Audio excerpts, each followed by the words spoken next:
It has been a whirlwind couple of weeks, but together we did it.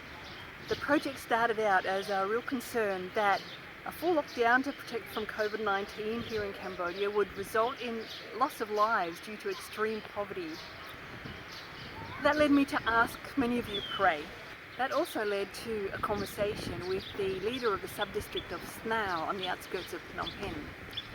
He expressed a grave concern that people have been forgetting all about COVID-19 and thinking that all is safe, even though the government is still urging everyone to use protection measures and protect against a second wave.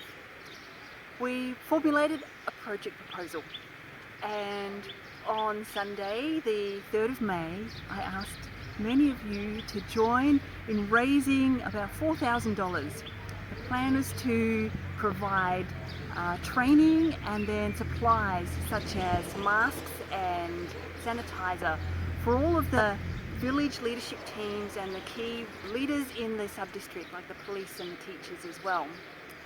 Well, that was Sunday the 3rd. Just 3 days later, on Wednesday, more than $5,000 had come in, and so we closed the fundraising. That was amazing. Thank you, everyone. Then the whirlwind went into overdrive. Not only did we purchase 7,500 masks and 165 litres of sanitiser, but we printed flyers and bought 2,800 bars of soap to provide to the 1,400 families in the sub-district. On Saturday, the 9th of May, and then Sunday, the 10th of May, we ran the trainings for the village leadership teams, half at each time. I was really impressed with the doctor who's the head of Snao Health Centre. He did a great job in explaining why we still need to use protection measures against COVID-19. And then also Mr. Jian, the leader of Snao, he urged them to just keep that message going and to keep the protection measures happening in their villages. There was an opportunity for the village leaders to ask questions and raise concerns. And then I got to do a more practical session where we talked about how to actually wear a mask effectively and how to wash your hands properly. We used gloves and paint to get them to see just how effective their hand washing technique was.